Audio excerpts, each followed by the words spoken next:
Pemirsa, anggota DPR RI Krisdayanti memaparkan setiap bulannya ia menerima gaji dan tunjangan sebesar Rp356 juta atau sekitar Rp4,27 miliar per tahunnya. Tentu besaran gaji anggota DPR ini membuat melongo banyak orang di negeri ini. Untuk mengetahui detailnya langsung saja pemirsa kita tanyakan kepada anggota DPR RI. Saat ini ada Bang Nasir Jamil yang sudah kita perkenalkan tadi. Bang Nasir, kita ingin dengar dulu lah komentar Anda sebagai anggota DPR atas pernyataan rekan Anda tadi bahwa wow jumlahnya cukup fantastis juga ternyata Bang Nasir. Jadi yang diwawancarai itu Krisdayanti, yang mewawancarai Akbar Faisal. Jadi seperti kata pepatah, sudah gaharu cendana pula, sudah tahu bertanya pula. Jadi saya saya pribadi tidak pernah tahu sebenarnya berapa gaji pokok dan tunjangan-tunjangan yang diberikan kepada saya dan juga anggota DPR lainnya.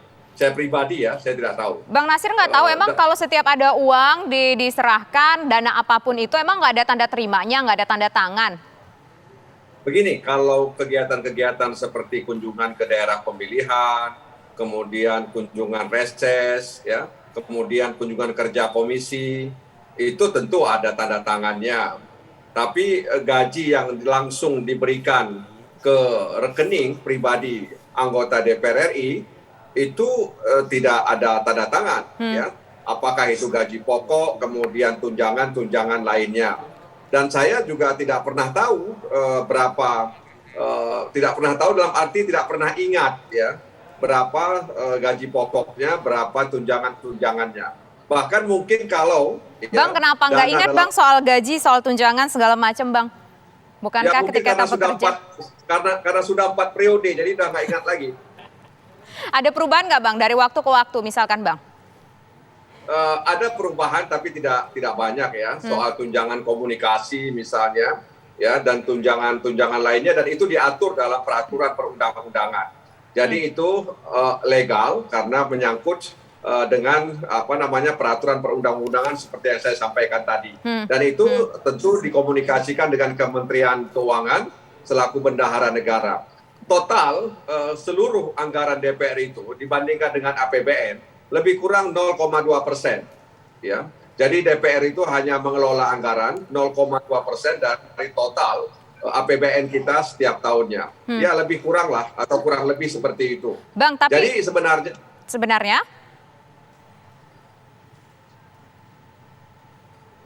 Halo Bang Nasir? Ya, saya dengar. Ya, jadi sebenarnya gimana nih Bang, kalau kita melihat dari statementnya Mbak Krisdayanti tadi ada satu yang cukup fantastis, angkanya 450 juta itu diterima 5 kali dalam setahun Bang. Kunjungan dapil 140 juta diterima 8 kali dalam setahun. Ya, itu untuk kegiatan ya, bersama masyarakat.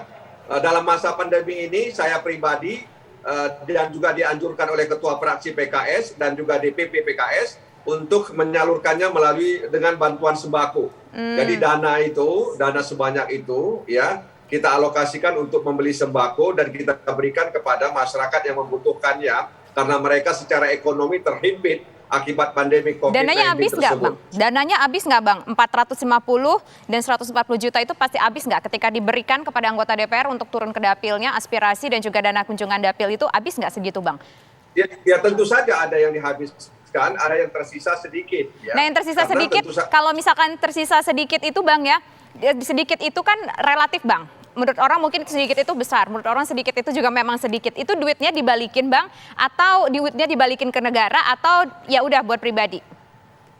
Itu dikembalikan kepada anggota DPR bersangkutan. Apakah dia akan gunakan untuk kepentingan lain, ya, kepentingan dalam arti membantu masyarakat, memfasilitasi masyarakat untuk kegiatan-kegiatan yang memang itu menjadi tupoksi daripada anggota yang bersangkutan. Bang, boleh tahu nggak Bang item-item dari sejumlah uang yang diterima DPR, berapa banyak item yang lansam Bang? Artinya oke dikasih dana sekian, dana misalkan 400 juta, ya sudah itu diambil, tidak ada budgetingnya.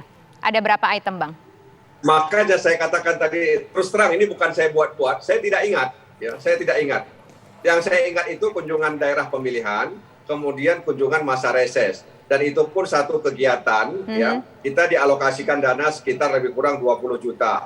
Jadi kita di situ memfasilitasi masyarakat, kemudian memberikan konsumsi, transportasi, bahkan juga akomodasi tempat semuanya kita sediakan. Jadi kita mengundang masyarakat, meminta waktu kepada mereka. Tentu kita harus menghargai waktu yang mereka berikan kepada kita dengan cara memberikan dana transportasi kepada warga yang kemudian mendatangi tempat pertemuan kita. Oke, paham. Nah, kalau Bang Nasir mungkin lupa ya, nggak ingat, dan juga mungkin ada tim yang untuk mendistribusikan pembagian uang itu.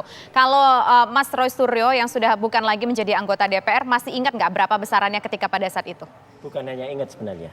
Ya. Jadi? Di luar dana-dana itu, sebenarnya ada juga dana yang lain, yaitu ketika misalnya ada anggota dewan itu berkunjung atau kunker, ya, kunjungan kerja, baik kunker dalam negeri maupun luar negeri. Saya alhamdulillah. Itu beda dengan kunjungan dapil? Beda. Nah. Wah, itu amplop apa tuh Bang? Ini anggota dewan tuh banyak yang menyebut dirinya PAC. PAC itu pengumpul amplop coklat. Maksudnya ini gimana? Maksudnya ini di luar dana-dana tadi.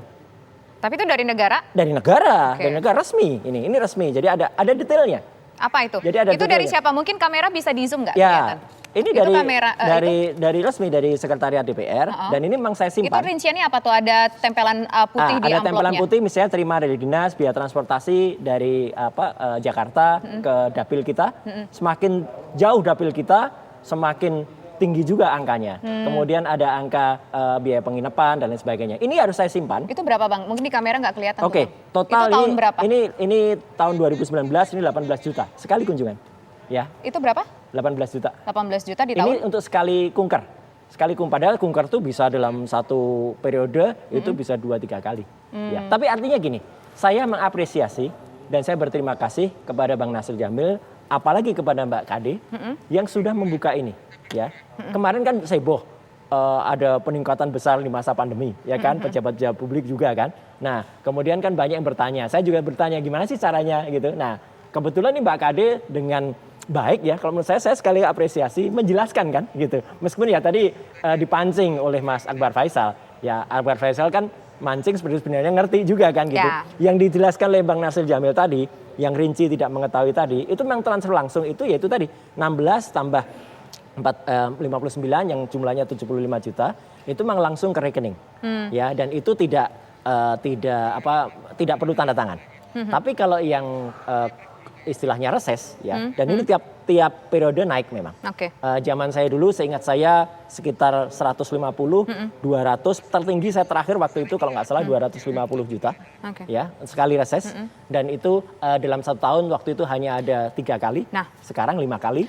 Nah, kunjungan dapil ini luar biasa memang sekarang. Kuantitasnya bertambah, misalnya Kundapil ini kuantitasnya bertambah dan aspirasi juga kata Mas Roy Suryo juga bertambah. Tapi kalau soal nominalnya, apakah ada perubahan data yang ada sekarang 450 juta dan 140 juta dengan zaman Mas dulu? Ada. Tapi nanti dijawabnya ya, kita harus iklan dulu. Pemirsa, kami kembali sesaat lagi.